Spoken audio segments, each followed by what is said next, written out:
Well, today marks exactly 3 months since the former president of the Republic of Zambia, Edgar Lungu, died.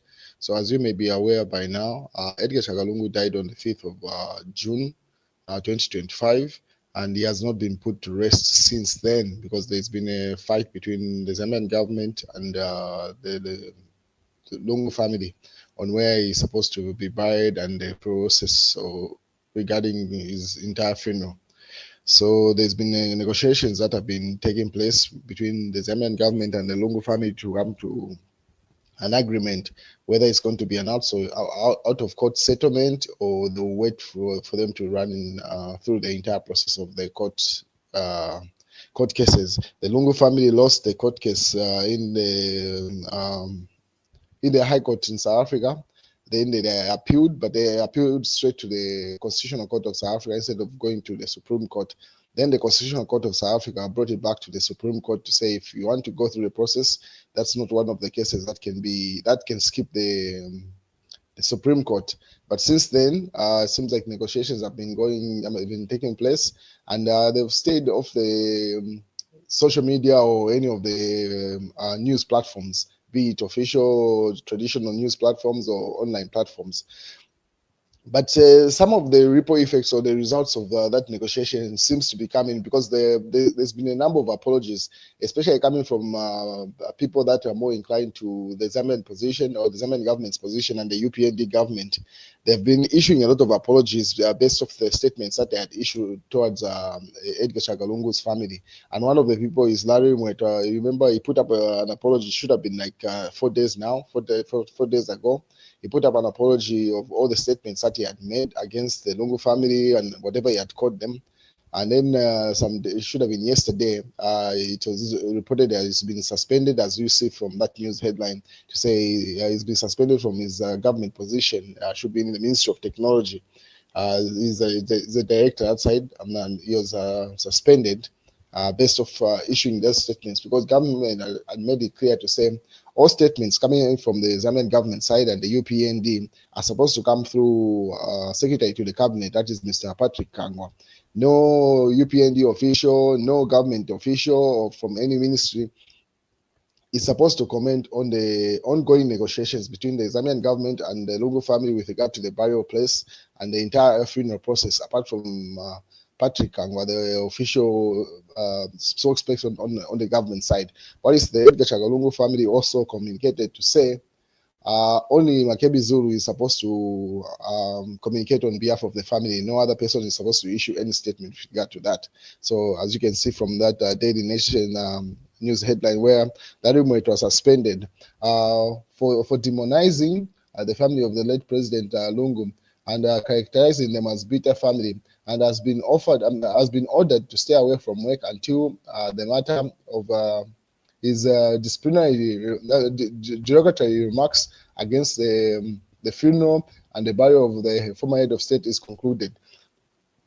So I reported on that yesterday, just when it was breaking, and there was that situation that a number of people are weighing in. So that's what has happened to Larry Mweta. But since then, another apology has come through from what is going on. It seems like a lot of people are apologizing. It seems like that's one of the conditions that the Lungu family has put across as they negotiate in the background. So we're just seeing the ripple effect of those negotiations because these apologies seem to be random, coming from whoever was issuing statements. Another person is Sia1. He had been issuing statements against the Lungu family, and he has issued an apology also, so which was put up by Emmanuel Mwamba and it has been circulated on a number of platforms.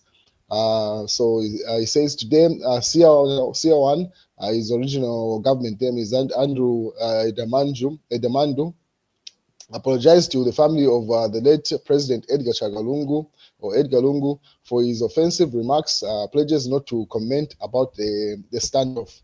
So that's another person that was issuing statements. So it seems like everyone that had issued a statement against Edgar Lungu's family and their demands, especially on the side of either the UPND or on the government side, whether it be sanctioned or unsanctioned, is now being compelled to issue apologies, because this is the second apology that I'm seeing coming from Sia1 following Larry Mweta's apology, and I'm pretty sure a number of people that the government can reach, that the Lungu family demands, are going to issue more apologies. And considering today marks exactly 3 months since Edgar Lungu died, maybe we might get the official announcement whether his body is going to come back to Zambia or not. But it seems like the Zambian government is doing everything possible for them to resolve this issue. Now it will have to be on the Lungu family to also make a compromise on whatever they are demanding, considering the other side is making all the changes, and they are pretty much reconsidering their positions in order to find a compromise. So the compromise cannot just be coming from one side. It cannot just be one-sided where the government is making compromises on their demands and the Lungu family does not compromise on certain things. So it's now the turn of the Lungu family to make adjustments so that this impasse can be resolved outside court, so the body of the late president can be brought back to Zambia. Or if not, they'll be buried in South Africa. Then they have to go to court and that process. Then it should just make the Lungu family look like, no, they're just being unreasonable. Because from a look of things, government is doing everything possible to have this issue resolved. So let's wait and see how the day plays out today, considering it's exactly 3 months and no resolution has been reached. So based off these apologies that have been going around, there's a likelihood we might get a big announcement today and a new date whether Edgar Lungu's body will be in Zambia and the date will be communicated. On the other hand, Mao Sampa, material member of parliament, had this to say. When Simon Kapwepo died in 1980, widow and family said nemesis, Dr. Kenneth Kaunda, not to attend burial. They rejected state coffin and buried him, wrapped him in a reed mat, impasa. Pretty much they buried him in a reed mat. And Kenneth Kaunda insisted and showed up at the funeral. That's the burial of Simon Kapwepo. He was booed and not allowed to address mourners.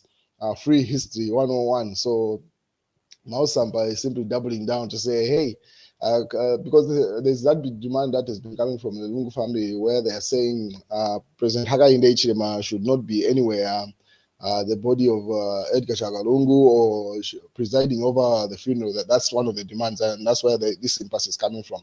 So Mao Sampa is simply doubling down to say that there's precedents that has been set in Zambia where Simon Wansaka Pwepwe and Dr. Kenneth Kaunda were not in good terms, and when he died, Dr. Kenneth Kaunda, who was the presiding president, then attended the funeral when the family didn't want him there and he was booed. So he put up that up there. I don't know what he is trying to insinuate, but you can read between the lines what he's trying to say there. But yeah, so that's Mao Sampa, material member of parliament, who put up that article. And then on the other hand, Malanji goes to prison as Yamba joins him over the 108 million kwacha illegal take deal.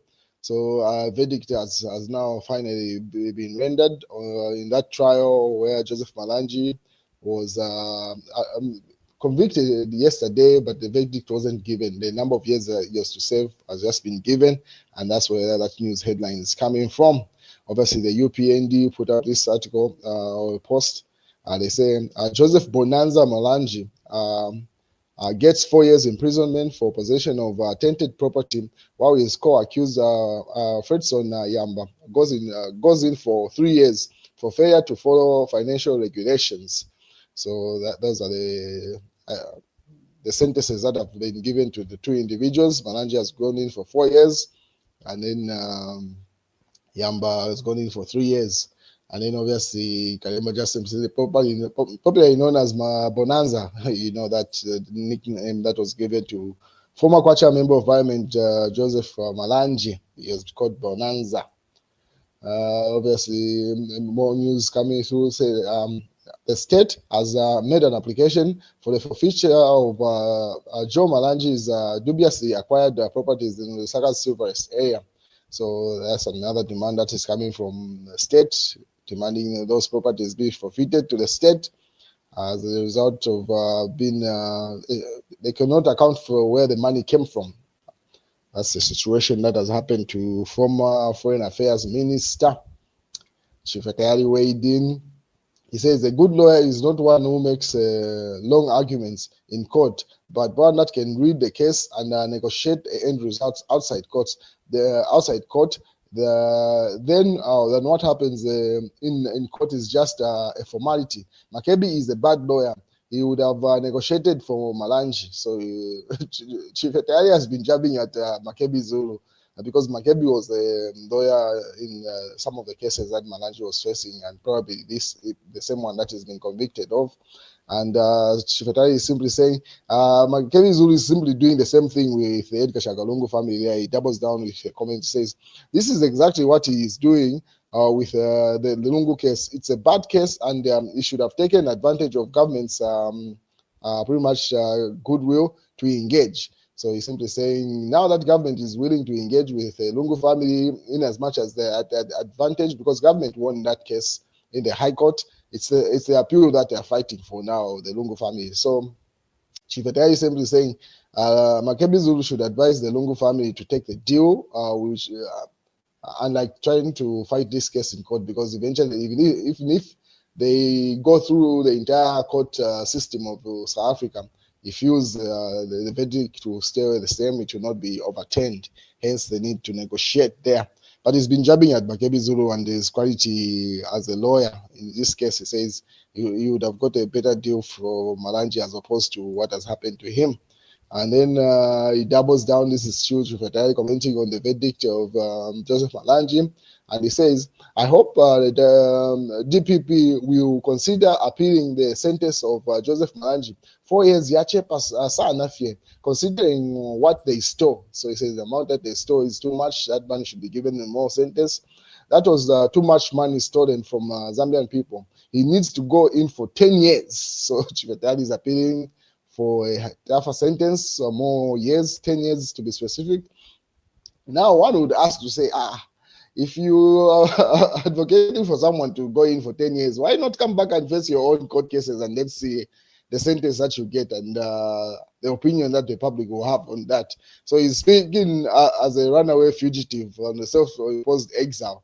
So come and face your own court cases and let's see if you'll be able to flex and render out 10 years jail sentences for people, as he is speaking from whichever country he's speaking from. But anyway, that's his opinion there. But then again, another funny thing with Chief Etari is that the same court case, just because he's got a good relationship with the other person that is involved in the court case, is appealing that the other person's sentence be reduced, or else Joseph Malanji's the sentence be increased. The logic there does not add up. I'll show you what you put up after this. Because here you can see he's appealing that Joseph Malanji gets 10 years as opposed to